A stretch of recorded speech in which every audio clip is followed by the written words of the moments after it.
uh, with the HR fraternity. The one suggestion is that, one, that we should hold these events regularly, and we should come out with some concrete actions out of this seminar. The concrete action might be some future strategies for us to adopt in our organizations, and further collaboration amongst all the HR forums of the country. I feel that HRs in itself are not very much coordinated with the HR managers and HR heads of different organizations. I feel there are few good HR gurus who are still missing in this forum as well. So we may connect them to them and bring up a kind of a directory of the HR people who are in the country. Thank you.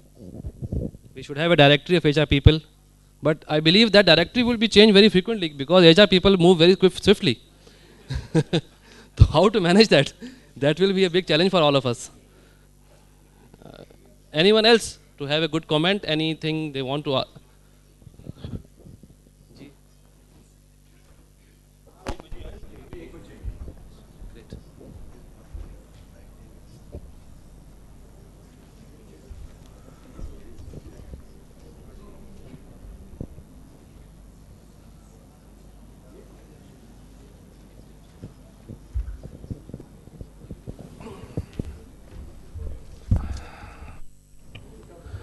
Okay, ladies and gentlemen, thank you very much for coming back from the lunch, because lunch was very lucrative, I think.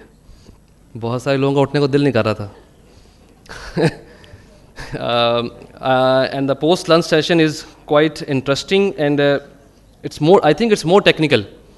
A lot of discussion on contractual employees. I think three gurus are there who are having their views on these particular mixed of blue-collar job and different contractual employees, how they behave, how to handle them. And this might also touch some outsourcing thing, that how to go for the contractual employees from third parties and how to handle their issues, keeping in all the cost-cutting issues and post-recession arena in this world and for all the companies in Pakistan. My first speaker is, if I term it like this, he is a guru only. Presently, he is with People Organization, Professional Employees Limited, having a vast experience in banking sector and different industries.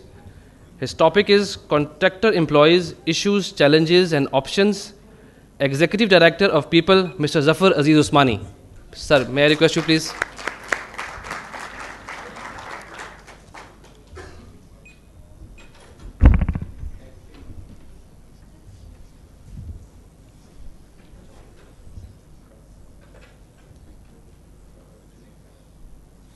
Assalamu alaikum, Bismillahirrahmanirrahim.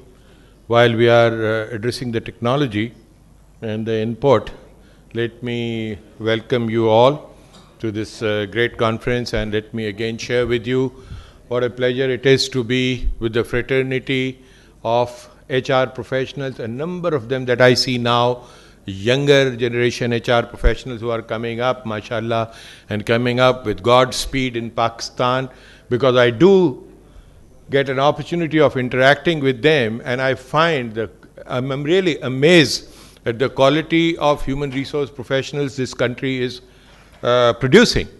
These days I'm also partly here and partly in Dubai, and again it's a very pleasant surprise to see that in many places I find Pakistani HR professionals actually doing a great job. It's not just the routine job, they are actually doing a fascinating job. They bring originality to the institution, they bring in some very fundamental basic questions that organizations wouldn't have thought about, and they are all playing a very interesting role in the organizations, professional people, management capabilities.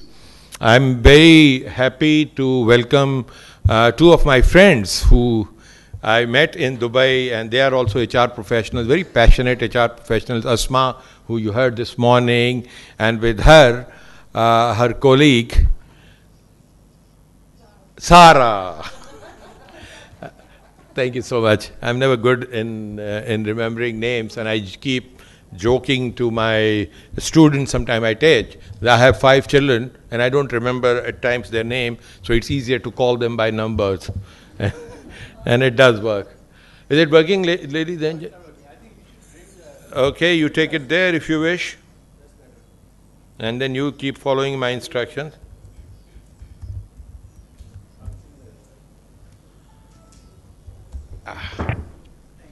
No problem.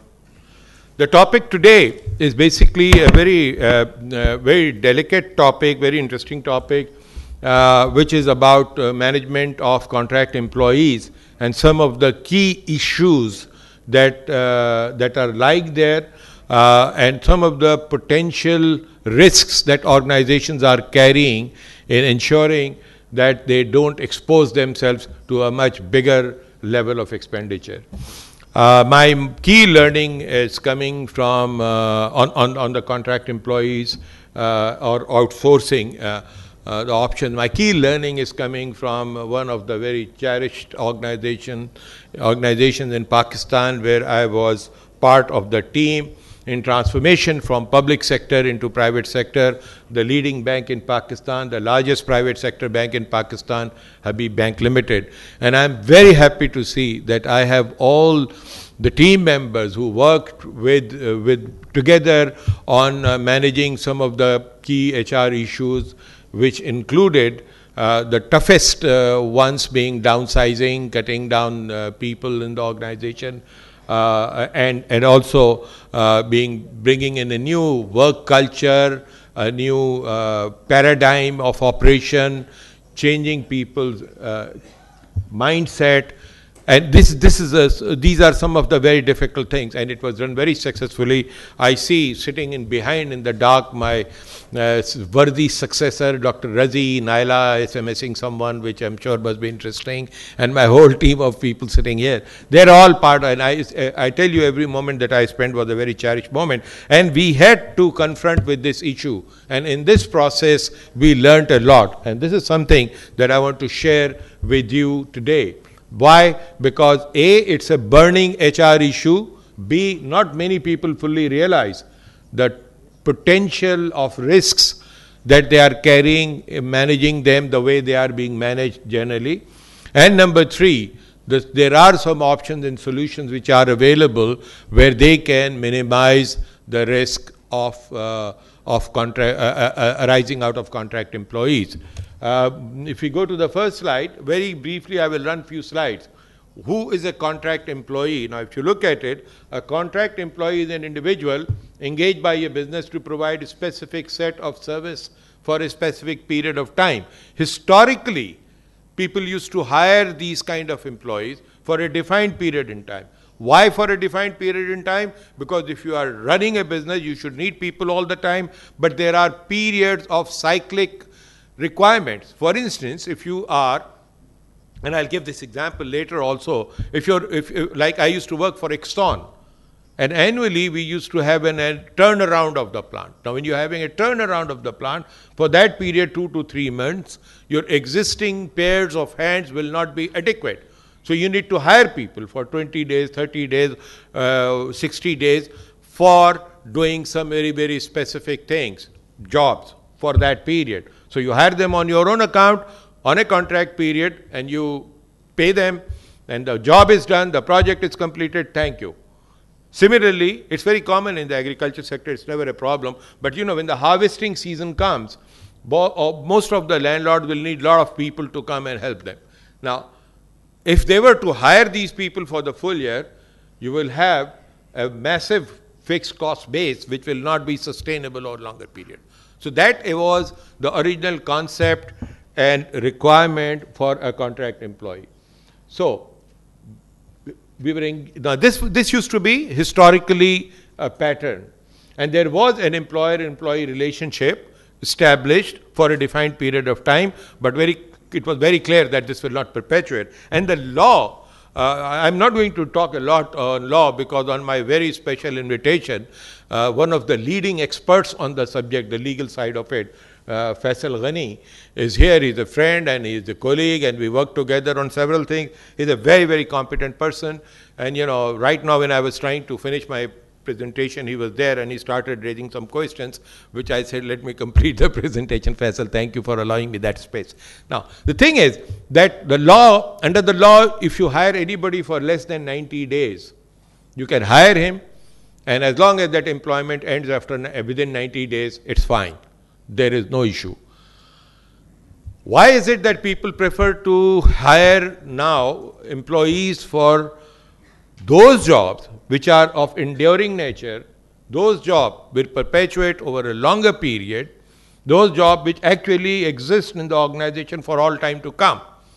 Is because of the one consideration, in fact two considerations. One is the cost consideration, which is that you don't have to pay a contract employee those kind of benefits that you pay to your regular employee, which is you don't have to pay retirement benefit, you don't have to provide for provident fund, you don't have to provide for gratuity, you don't even have to provide for medical.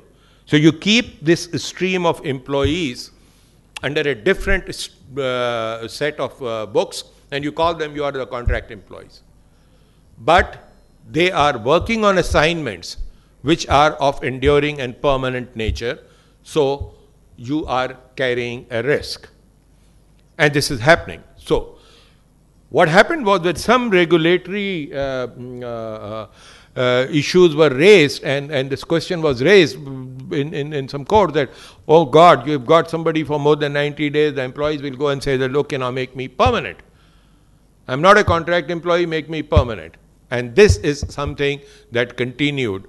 And it actually an epidemic, it's a serious life-threatening challenge for public sector, where people were engaged in thousands and thousands for the simple reason of accommodating them on job. And one of the easiest ways of hiring a person was to hire on a contract employment.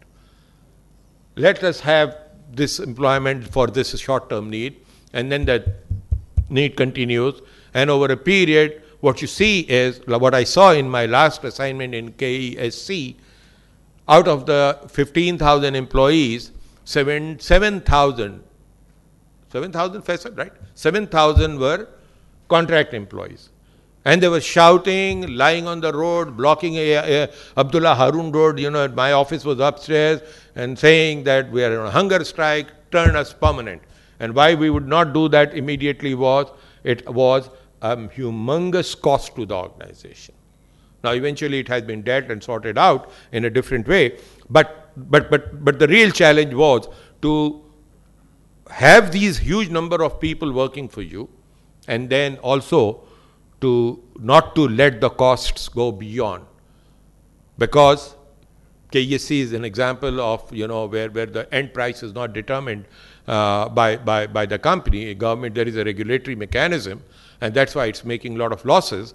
But if one was to say, you go ahead and do it, and KESC was to come and say, okay, now we need to increase the price of our electric supply to you because you know what, we have turned our employees permanent and we are taking X billion dollar more hit, then you will be very, very concerned. And if there was any other supplier, if it was in a competitive position, then you will say, okay, thank you KESC, we are going to somebody else. Like, I don't see Vince here, but like HUBCO, if they were given the distribution rights, and if they can provide cheaper electricity, people will go to other companies. So in a competitive environment, it is not so easy to increase your costs and yet survive. Banking is an example, banking industry is an example, where you operate on margins. Now, your margins are basically the differential between the interest that you pay to the interest that you pay to the depositor versus the revenue that you collect from your borrowers. Now, if that was to shrink, then there are other expenses. Banking margin will become thin, and those companies will be able to offer cheaper loans and get more business who have the ability to maintain their cost. And the cost management therefore becomes very important. This is just to give you a background of where the contract employee concept is coming. Now, we have a situation in hand where we have private sector, which has number of these contract employees, and we have public sector, which have zillions of these contract employees. and because of whatever the